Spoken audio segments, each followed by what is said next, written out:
Hello guys. तो क्या सोच रहे हो आप लोग, स्ट्रेटेजी मिलेगा इधर?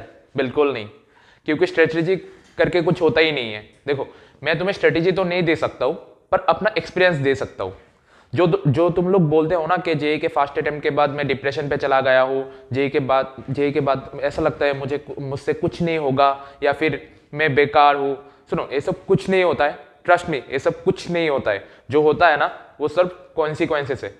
देखो, हम लोगों का जो बीता हुआ काल है वो हम लोगों का आज नहीं डिसाइड कर सकता है, पर जो आज है वो हमारा काल जरूर डिसाइड कर सकता है।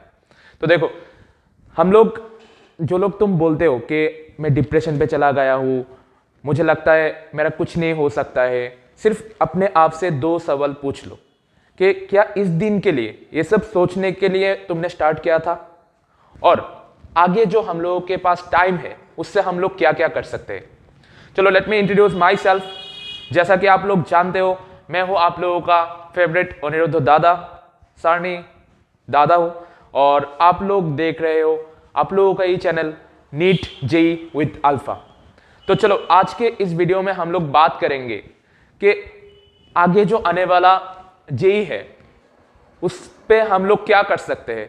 हम लोगों को इधर अभी जो टाइम है उसको हम कैसे यूटिलाइज कर सकते हैं। हम लोग को क्या करना चाहिए, क्या नहीं करना चाहिए, क्या स्ट्रेटेजी अपनाना चाहिए, क्या चैप्टर करना चाहिए, कौन सी चैप्टर से ज्यादा मार्क्स आएगा, कौन सी चैप्टर छोड़ देनी चाहिए, सब कुछ हम लोग इस वीडियो में बात करेंगे। तो अभी और एक चीज जो आप लोगों को परेशान कर रहा है और जो आपके थॉट प्रोसेस पे बार बार आ रहा है कि सर बोर्ड आ गया है, बोर्ड को कैसे अच्छा करें, बोर्ड के बारे में कुछ नहीं समझ आ रहा है, क्योंकि पूरा साल तो जेई या नीट के लिए पढ़ाई किया है। तो अभी बोर्ड तो आ गया है, बोर्ड को हम लोग कैसे हैंडल करें और बोर्ड पे कैसे अच्छा करना है। देखो, अभी बोर्ड के लिए 15 दिन है। तो आप लोग बोलोगे सर 15 दिन तो बहुत कम होता है। देखो, मानता हूं मैं 15 दिन कम होता है, पर उतना भी कम नहीं होता है जितना आप सोच रहे हो। 15 दिन ज्यादा तो नहीं होता है, पर उतना कम भी नहीं होता है। मैं अगर सोच भी लेता हूं कि आपने कुछ नहीं पढ़ाई किया है बोर्ड के लिए, अभी से इस वक्त से आप लोग अगर बोर्ड के लिए पढ़ाई स्टार्ट करते हो फिर भी चल जाएगा। और अगर कुछ एक आध चैप्टर छूट भी गया है तो उसको हम बीच में टाइम निकाल के कर सकते हैं अभी भी। और अभी इस 15 दिन पे अगर आप लोग सही स्ट्रेटेजी अपनाते हो या फिर आप लोग सही से प्रिपेयर करते हो तो बोर्ड अच्छा हो जाएगा। और बोर्ड सिर्फ अच्छा नहीं होगा, आप जितना मार्क्स चाहो, आपका डिजायर्ड मार्क्स जितना है उससे भी आप लोग ज्यादा ला सकते हो। देखो, अभी मैं क्या करूंगा, आप लोगों को बोल दूंगा कि बोर्ड के लिए आपको कौन सी चैप्टर इंपॉर्टेंट है या फिर कौन सी चैप्टर ज्यादा आप लोगों को करनी है, या फिर कौन सी चैप्टर से ज्यादा मार्क्स आएगा, या फिर कौन सी चैप्टर का ज्यादा वेटेज है। तो आप उस बेसिस पे आप लोग प्रिपेयर कर सकते हो। देखो, ये है आप लोगों का बोर्ड्स का जो चैप्टर सीक्वेंस है। वो पहले हम लोगों का आता है सॉल्यूशन, फिर आता है हम लोगों का इलेक्ट्रोकेमिस्ट्री, फिर आता है काइनेटिक्स, फिर आता है डी एंड एफ ब्लॉक, फिर आता है कोऑर्डिनेशन, फिर आता है ऑर्गेनिक वाला हेलो एल्केन हेलो एरिन, फिर आता है अल्कोहल फेनोल ईथर जो बहुत ज्यादा इंपॉर्टेंट चैप्टर है, फिर आता है हम लोगों का और भी ज्यादा important chapter aldehyde ketone carboxylic acid. जैसा कि आप लोग जानते हो, इससे बहुत सारा क्वेश्चन आता है नीट या जेई पे, क्योंकि ये चैप्टर जो है ऑक्सीजन कॉन्टेनिंग ऑर्गेनिक कंपाउंड है। फिर आता है नाइट्रोजन कॉन्टेनिंग ऑर्गेनिक कंपाउंड जिसको हम एमाइंस भी बोलते हैं। फिर आता है हम लोगों का बायोमोलिक्यूल। ठीक है ना, इतना चैप्टर हम लोगों के बोर्ड पे है। ओके, तो अभी देखो मैं क्या बोलता हूं, इस फिजिकल में देखो इस पे 3 पार्ट होता है। ठीक है ना, फिजिकल में कौन कौन से चैप्टर है जिसपे अब हम लोगों को न्यूमेरिकल वगैरह करना पड़ता है, कॉन्सेप्ट भी पढ़ना पड़ता है, न्यूमेरिकल भी करना पड़ता है, सॉल्यूशन है, इलेक्ट्रोकेमिस्ट्री है, काइनेटिक्स है। इनऑर्गेनिक पे क्या क्या है, डी एंड एफ ब्लॉक है और कोऑर्डिनेशन है। ऑर्गेनिक का ज्यादा वेटेज है क्योंकि ऑर्गेनिक पे देखो बहुत सारा चैप्टर है, और बहुत सारे चैप्टर से भी बड़ी बात यह है, जितने सारे चैप्टर है वो बहुत ज्यादा इंपॉर्टेंट है और बहुत ज्यादा स्कोरिंग भी है और बहुत ज्यादा कॉम्प्लिकेटेड भी है। पहला ऑर्गेनिक का चैप्टर जो आता है हेलो एल्केन हेलो एरिन, फिर आता है हम लोगों के अल्कोहल फेनोल ईथर, फिर आता है एल्डिहाइड कीटोन कार्बोक्सिलिक एसिड, फिर एमाइंस, फिर बायोमोलिक्यूल्स। देखो, पहले आप लोगों को क्या करना है, फिजिकल का जो सॉल्यूशन चैप्टर है उससे आप पकड़ लो, बोर्ड पे 6 to 7 मार्क्स आएगा। तो उसका जो कॉन्सेप्ट है ना, वो आप कॉन्सेप्ट ज्यादा देखने की अभी जरूरत नहीं है, आप थोड़ा थोड़ा कॉन्सेप्ट देख के न्यूमेरिकल वगैरह जो है ना, स्पेशली एनसीईआरटी का जो न्यूमेरिकल है या फिर प्रीवियस ईयर का जो न्यूमेरिकल है, पीवाईक्यू का, वो सब न्यूमेरिकल प्रैक्टिस करते रहो।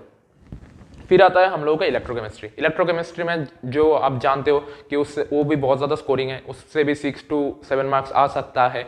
और उस पर जो जिस टॉपिक से क्वेश्चन आता है, जैसे कि कोलराश लॉ, फिर कंडक्टिविटी वाला पार्ट, फिर आता है हम लोगों का सेल, ठीक है ना, इलेक्ट्रोलाइटिक सेल, फिर फेराडे लॉ, उस टॉपिक से आप लोग जितना हो सके उतना ज़्यादा न्यूमेरिकल प्रैक्टिस कर लो, ठीक है। फिर आता है हम लोगों का काइनेटिक्स। काइनेटिक्स पे भी बहुत सारा क्वेश्चन आता है, 6 to 7 मार्क्स आता है। ओवरऑल आप लोग पकड़ लो फिजिकल केमिस्ट्री से एटलीस्ट 20 मार्क्स आएगा। ओके, काइनेटिक्स से हम लोगों को क्या करना है, रेट ऑफ रिएक्शन के जो प्रीवियस ईयर का न्यूमेरिकल है या फिर जो सारे न्यूमेरिकल आ सकता है वो करना है। फिर हम लोग का फर्स्ट ऑर्डर रिएक्शन बहुत ज़्यादा इंपॉर्टेंट है, उससे भी क्वेश्चन आ जाता है। आर्हेनियस तो फिर भी छूट गया है, उसको रिड्यूस पे मतलब कट कर दिया है सीबीएसई ने, तो उसको करने की कोई ज़रूरत नहीं है अभी। तो जीरो ऑर्डर फर्स्ट ऑर्डर से क्वेश्चन आ सकता है और वो आप लोगों को ज़्यादा करना चाहिए। और PYQ का जितना सारा क्वेश्चन है वो आप लोगों को मतलब पेन के जो टिप पे होता है ना वो लाना है, ठीक है। फिर आता है हम लोगों को इनऑर्गेनिक। इनऑर्गेनिक पे क्या होता है, D&F ब्लॉक का है। D&F ब्लॉक का कुछ रिएक्शन होता है, ठीक है ना, जैसे कि KMNO4 का रिएक्शन, K2Cr2O7 का रिएक्शन। वो NCERT में जितना सारा रिएक्शन दिया है ना वो आप लोगों को खा लेनी चाहिए। मतलब एग्जाम में क्वेश्चन देखने के साथ साथ आप लोगों को आंसर पता होना चाहिए।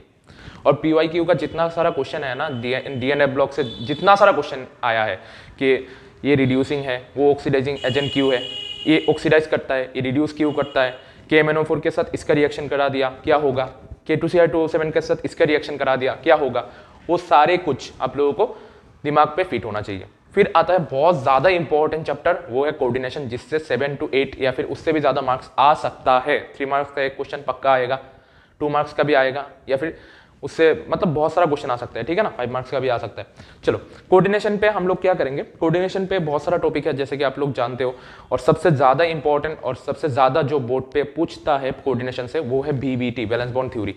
एक कॉम्पाउंड आप लोगों को दे देगा, ठीक है ना, जैसे कि मैं बोलता हूँ K4FeCN6, उसका पूछेगा वो पैरामैग्नेटिक है या फिर डायमैग्नेटिक है, उस पर कितना अनपेयर्ड इलेक्ट्रॉन होता है, उसका हाइब्रिडाइजेशन क्या होता है, उसका स्ट्रक्चर क्या होता है, ऐसा कुछ क्वेश्चन पूछ सकता है।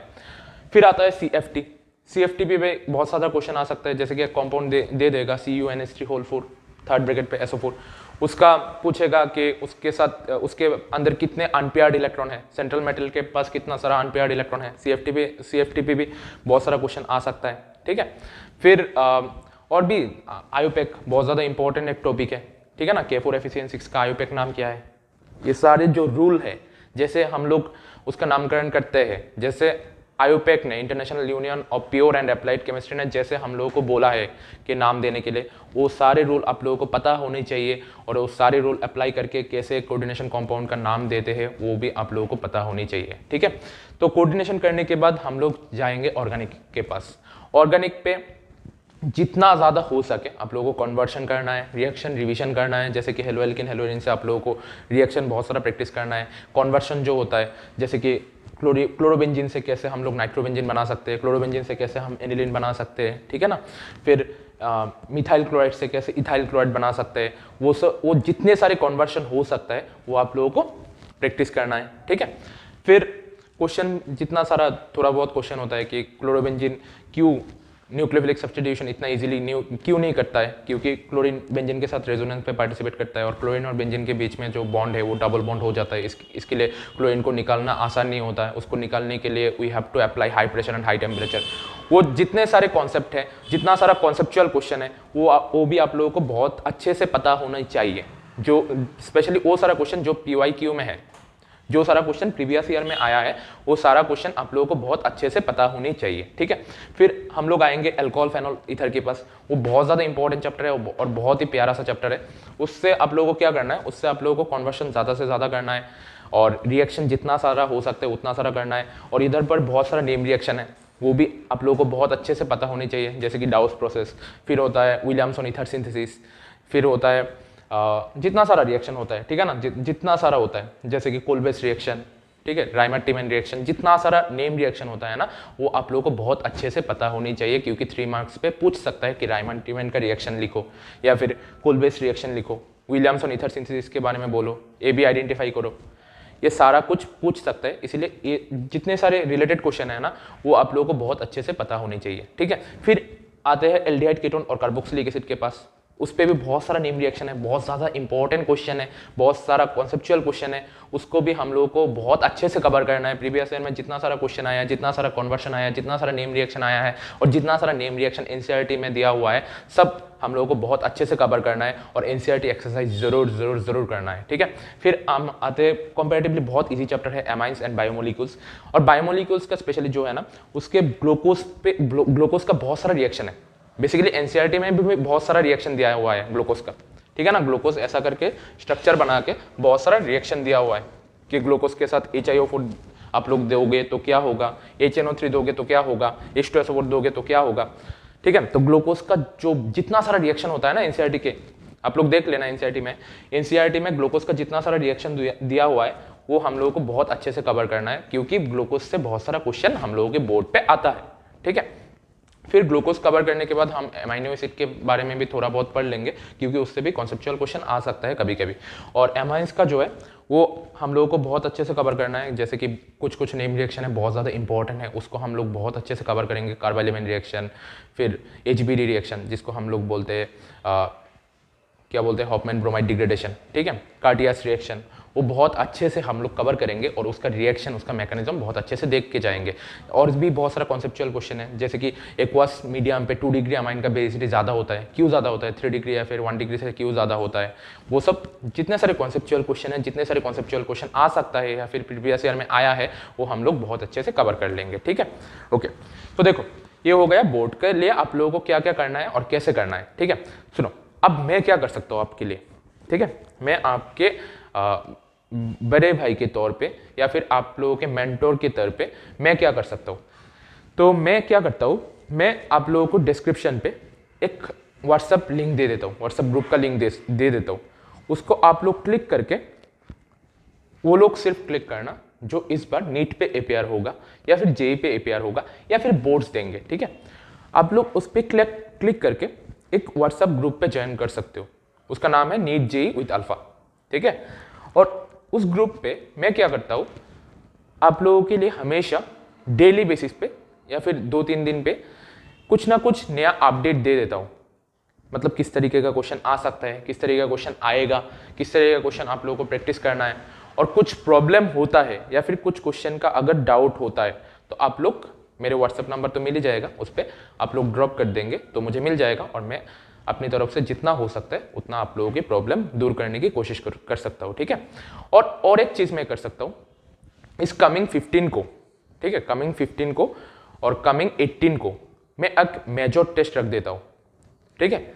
बोर्ड के बेसिस पे full syllabus, chemistry full syllabus एक मेजर टेस्ट रख देता हूँ, वो आप लोग अटेंड कर सकते हो और आप लोग देख सकते हो कि आप लोगों का प्रिपरेशन अभी तक कैसा हुआ है और क्या क्या ड्रॉबैक्स है और क्या क्या करना चाहिए।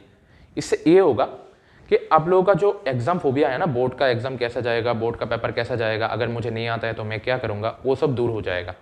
क्योंकि डायरेक्ट आप जब एग्जाम देने जाओगे ना, तब आप लोगों का बहुत वो हो जाएगा, प्रेशर में आ जाओगे आप लोग। अगर प्रेशर हैंडल करना सीख गए हो ना, तो 80% प्रॉब्लम वही सॉल्व हो गया है। तो इसलिए 15 और 18 का जो एग्जाम है वो आप लोगों के एक सेमीफाइनल होगा, क्वार्टर फाइनल एंड सेमीफाइनल होगा। अगर क्वार्टर फाइनल और सेमीफाइनल पे आप लोग बेकार भी खेलते हो तो फाइनल पे तो जरूर अच्छा खेलोगे, और अच्छा खेलते हो तो मुझे बोलने की कुछ ज़रूरत ही नहीं है, कॉन्फिडेंस ऐसे ही बूस्टअप हो जाएगा और फाइनल पे तो आप लोग फोड़ दोगे, ठीक है। और अगर बेकार भी खेलते हो तो भी फोड़ दोगे।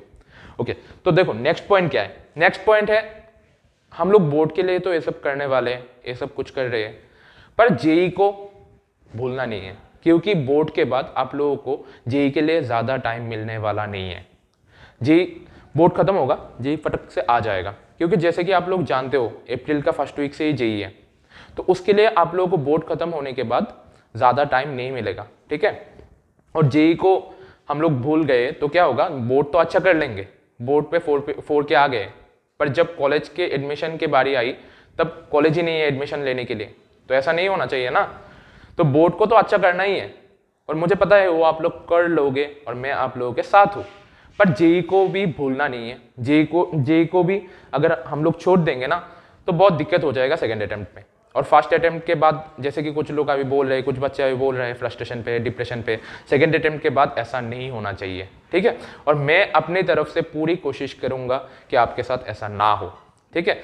तो जेई को हम लोग भूलेंगे नहीं, जेई को लेके साथ साथ चलेंगे, और जेई के लिए मैं आप लोगों के लिए उस ग्रुप पे कुछ ना कुछ क्वेश्चन देते रहूँगा। आप लोगों को प्रैक्टिस करना है बीच बीच पे, बोर्ड्स की प्रिपरेशन के बीच बीच पे। और अगर कुछ डाउट होता है, कुछ प्रॉब्लम होता है, तो मैं हूँ, आप लोगों का टीचर है, और जहाँ से भी आप प्रिपेयर कर रहे हो वो तो है ही, ठीक है। मैं अपने से वो कर सकता हूँ। और बोर्ड के बाद हम लोग क्या करेंगे, जेई के लिए एक स्पेशल क्रैश कोर्स लॉन्च कर देंगे, ठीक है। और उस क्रैश कोर्स पे हम लोग क्या करेंगे, 20 डेज पे जितना सारा question, as much as possible question हो सकते हैं, वो हम लोग प्रैक्टिस करेंगे आप लोगों को साथ लेके। और जितना सारा इंपॉर्टेंट कॉन्सेप्ट है जो जेई के सेकेंड अटेम्प्ट पे आ सकता है, वो हम लोग सारे कवर कर लेंगे, ठीक है। अभी नीट वालों का क्या होगा, सर आप सिर्फ जेई के बारे में बात कर रहे हो, ठीक है, आप जेई को प्रायोरिटी देते हो, ऐसा नहीं है। नीट के लिए भी हम लोग कुछ करेंगे। उस ग्रुप में मैं क्या करूंगा, जो क्वेश्चन दूंगा ना, वो नीट के लिए भी उतना ही सिग्निफिकेंट होगा जितना जेई के लिए है। और बोर्ड खत्म होने के बाद, देखो बोर्ड 20 मार्च तक खत्म हो जाएगा, उसके बाद नीट के लिए हम लोगों को 1.5 मंथ्स मिलेगा, ठीक है ना। 20 मार्च तक तो सब लोगों का खत्म हो जाएगा, ठीक है ना। 20 मार्च तक सब लोगों का खत्म हो जाएगा। उसके बाद नीट के लिए, जेई के लिए ज्यादा टाइम नहीं मिलेगा, हार्डली 15 डेज 20 डेज मिलेगा। पर जेई के लिए जो क्रैश कोर्स होगा ना, वो जेई के आप लोग जिस दिन जेई दोगे उस दिन तक वो क्रैश कोर्स चलेगा। ऐसा नहीं है कि 15 डेज के लिए, 20 डेज के लिए, ऐसा हम लोग नहीं करते, ठीक है ना। अल्फा आप लोगों के साथ उतना तक होता है जितना तक आप लोगों का सक्सेस नहीं मिल जाता है, जितना तक आप लोगों का रिजल्ट नहीं मिल जाता है, ठीक है। और नीट का जो क्रैश कोर्स होगा ना, वो 20 मार्च से नीट के दिन तक कंटिन्यू होगा। और उस पर भी हम लोग क्या करेंगे, जितने सारे इंपॉर्टेंट कॉन्सेप्ट है, जिस कॉन्सेप्ट से प्रीवियस ईयर पे क्वेश्चन आया है या फिर आप लोगों के साल पे आ सकता है, वो हम लोग सारे कवर कर लेंगे। और जितना सारा question, as much as possible question हम लोग प्रैक्टिस कर लेंगे, ठीक है। तो नीट के लिए भी ऐसा हम लोग करने वाले हैं 20 मार्च से, ठीक है। 20 मार्च से नीट के अगले, मतलब नीट के दिन तक जितना सारा क्वेश्चन आता है, जितना सारा क्वेश्चन आएगा, जिस टॉपिक से क्वेश्चन आएगा, वो सारे हम लोग कवर कर लेंगे, ठीक है। तो नीट के लिए हम लोग ये करेंगे और जेई के लिए भी कर लेंगे। तो पहला अटेम्प्ट जैसा भी हुआ है जेई का, उसको भूल जाओ, क्योंकि जैसा कि मैं बोल दिया था आप लोगों को वीडियो के फर्स्ट में, कि आप लोगों का आज जो है वो डिसाइड नहीं करता है कि आप लोग, मतलब आज जो है वो डिसाइड करता है कि आप लोग काल क्या करने वाले हो। पर बीता हुआ काल नहीं डिसाइड कर सकता है कि आप लोग फ्यूचर पे क्या करने वाले हो। आप लोगों का आज डिसाइड करता है आप लोग काल क्या करोगे। बीता हुआ काल नहीं डिसाइड करता कि आप लोग काल क्या करोगे, अगले दिन क्या करोगे, ठीक है। तो कल जो हुआ है ना, वो भूल जाओ, आज पे फोकस करते और आज पे फोड़ेंगे। और अपने आप से वादा करो, ये तो सिर्फ चिंगारी था, आग लगाना अभी बाकी है, क्योंकि अल्फा तुम्हारा साथ है, ठीक है। Tata, good bye.